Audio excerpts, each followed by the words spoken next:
beaucoup qui ne sont pas debout, hein, qui sont pas debout parce que la misère, parce que un certain nombre de situations difficiles les ont amenés. Ça s'appelle les sans domicile fixe. On connaît, on les a tous croisés au moment dans la rue, dans les rues de nos villes. Hein. Il n'y a pas une seule ville. Et et on se dit mais qu'est-ce que c'est? Pourquoi encore en 2025 on en est là qu'il y ait des hommes et des femmes en train d'être dans une anfractuosité de trottoirs, de rues, d'immeubles et là comme ça est en train d'attendre et en train de vivre là. Enfin ça s'appelle vie ou ça s'appelle survie. Et il y a quelqu'un qui se posait la question. Quelqu'un qui s'est posé la question et qui a répondu, vous allez entendre, en 2017, il venait d'être élu président de la République. Écoutez. La première bataille, c'est de loger tout le monde dignement. Je ne veux plus, d'ici la fin de l'année, avoir des femmes et des hommes dans les rues, dans les bois ou perdus. C'est une question de dignité, c'est une question d'humanité et d'efficacité là aussi. Ainsi parlait Emmanuel Macron en 2017, il venait d'être élu président de la République. Juste un mot, entre 2012 et 2023, le nombre de SDF en France a augmenté de 130%.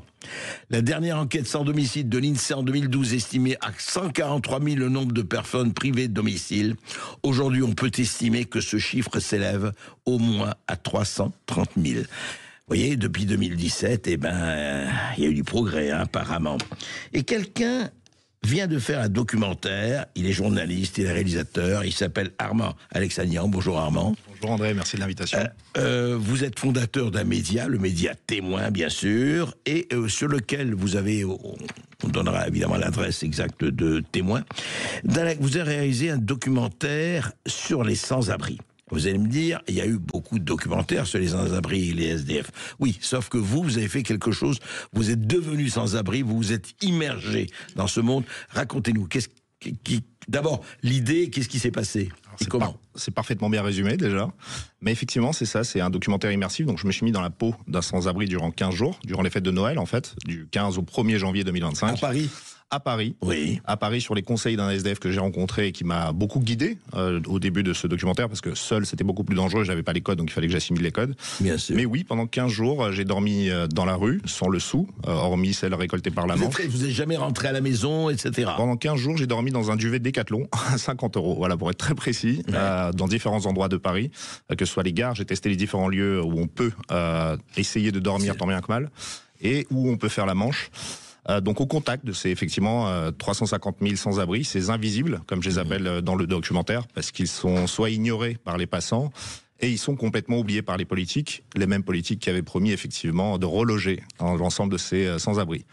Et alors justement, qu'est-ce que vous avez constaté? Alors, dites-moi, cette vie-là, parce que justement, il y a très peu de gens qui avaient votre tournement.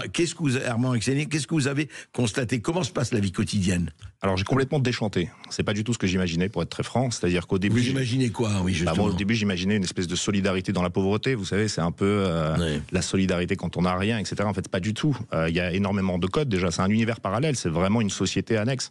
Il y a des codes de la rue. Il y a des. C'est quoi les codes alors justement? Alors les codes, c'est simple. Un exemple tout bête, c'est les lieux de manche. Il y a des lieux de manche qui sont réservés selon l'ancienneté. Par exemple, si c'est mon lieu de manche, vous ne pouvez pas venir faire la manche à ma place. Il y a aussi, un peu à l'image des prisons américaines, des territoires un peu, je dirais, ethniques. Donc par exemple, les Champs-Élysées qu'on connaît très bien sont en majorité réservés aux Roms. Donc c'est les Roms qui prennent les différents endroits de manche les plus rentables. Donc voilà, il y a ce genre de code à savoir, il y a ne pas se mélanger, éviter effectivement d'aller dans certains quartiers et autres, c'est très compliqué. Et voilà, c'est surtout ça que j'ai appris, c'est que mine de rien, même dans la pauvreté, même dans cette espèce de solidarité qu'on s'imagine tous dans la rue, l'homme reste un loup pour l'homme, et le principal danger dans la rue, c'est l'autre, avant même la fin. Il y a de la violence. Il y a énormément de violence. Il y a beaucoup de SDF malheureusement qui s'agressent entre eux, qui se volent entre eux. Il y a la drogue aussi qui rentre en compte, le crack dont je parle dans le documentaire, qui est un énorme fléau où des hommes se prostituent, des femmes se prostituent pour une dose, où ils sont prêts à faire gaspiller le dernier centime de manche pour avoir leur dose de crack. Il y a également donc la drogue présente. Enfin, la drogue est extrêmement présente dans certains quartiers de Paris comme Stalingrad. C'est un fléau total. La drogue est totalement présente et la plupart malheureusement des sans-abri tombent assez rapidement dans la drogue. Soit ils sont drogués par d'autres, soit ils finissent eux-mêmes dealers.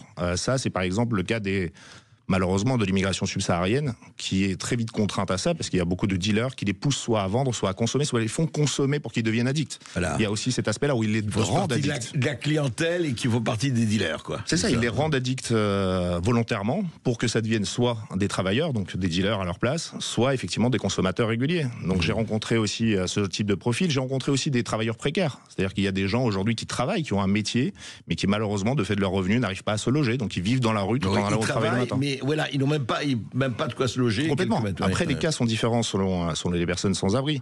Mais j'ai découvert aussi un planning. Être SDF, c'est un travail à plein temps. Alors, je m'explique.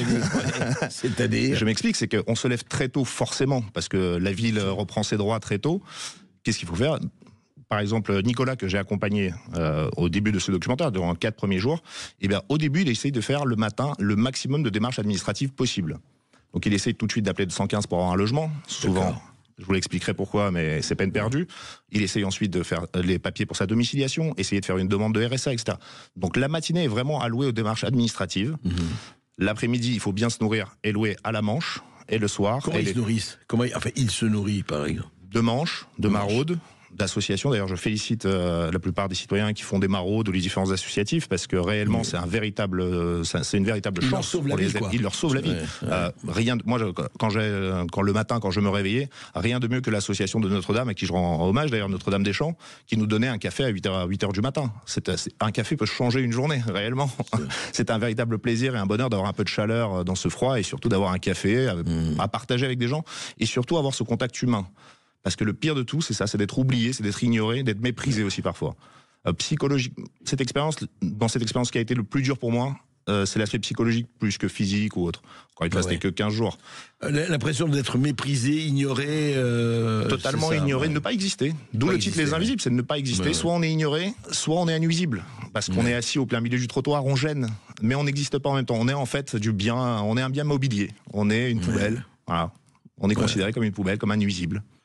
Et ça vous vous attendiez pas à ça, à ce point, en fait, Armand ? Non, moi je m'étais préparé surtout sur l'aspect physique. Je me disais, moi qui suis un grand mangeur, tiens, ça va être compliqué d'avoir faim. Sur le sommeil, je me disais, ça va être compliqué de dormir. Mais pas du tout sur l'aspect psychologique. C'est vraiment l'aspect psychologique qui m'a le plus touché, le plus, je dirais, fait mal. Et dites-moi, au fond, enfin ceux que vous avez rencontrés, vous n'avez pas rencontré les 300 000 sans-abri. Est-ce que la plupart de ceux que vous avez rencontrés sont résignés à leur sort ou essayent de s'en sortir ? Malheureusement, il y a un peu c'est comme tout, il y a un peu de tout, il y a un peu de, voilà. Il y a effectivement certains qui luttent au quotidien pour s'en sortir. Il y en a d'ailleurs qui ont réussi, post ce documentaire avec qui je suis resté en contact. Patrice notamment, qui a trouvé une colocation. Donc c'est déjà une amélioration. Bien sûr. D'autres malheureusement qui sont, là c'est Nicolas avec qui je pense, qui est un ancien militaire malheureusement devenu accro en Afghanistan à différentes drogues. Et qui malheureusement lutte contre ces démons, lutte contre aussi cette dépendance aux drogues. Pour lui c'est beaucoup plus compliqué, même s'il a fait des progrès. La rechute n'est pas très loin. Donc ça dépend des cas, il y a vraiment de tout, mais il y en a énormément en tout cas qui essayent de s'en sortir. Réellement. Oui, c'est ça, qui se battent. Qui se battent au quotidien. Et tout à l'heure, je vous parlais du 115. Il y a un chiffre qui avait été donné par Guillaume Kasbarian pendant cette période, d'ailleurs, l'ancien ministre du Logement. Oui. Pendant cette période, c'est les 70% de logements d'urgence qui sont occupés, 70%, par des immigrés clandestins. Ah ouais. Donc, clandestins. Ah oui, 70%. 70%. Et c'est un chiffre qui a été repris par Bruno Retailleau. Donc là aussi, les SDF, ils n'ont pas de place, quoi. Là aussi, ça se pose. Il y a une problématique qui se pose. C'est-à-dire qu'il n'y a plus de place et pourtant on accueille des sans-abri clandestins. Mais sans faire de parallèle ou qui est le plus pauvre, sans faire de différenciation dans la pauvreté. Mais on voit bien qu'il y a une problématique d'accueil aujourd'hui, même de l'immigration, qui ne marche pas et qui empiète effectivement sur aussi les SDF français, compatriotes français.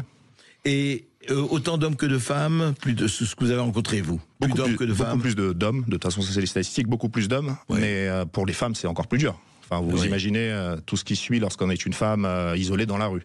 Donc les femmes essayent en majorité d'intégrer des groupes d'hommes plutôt gentils envers elles, je dirais.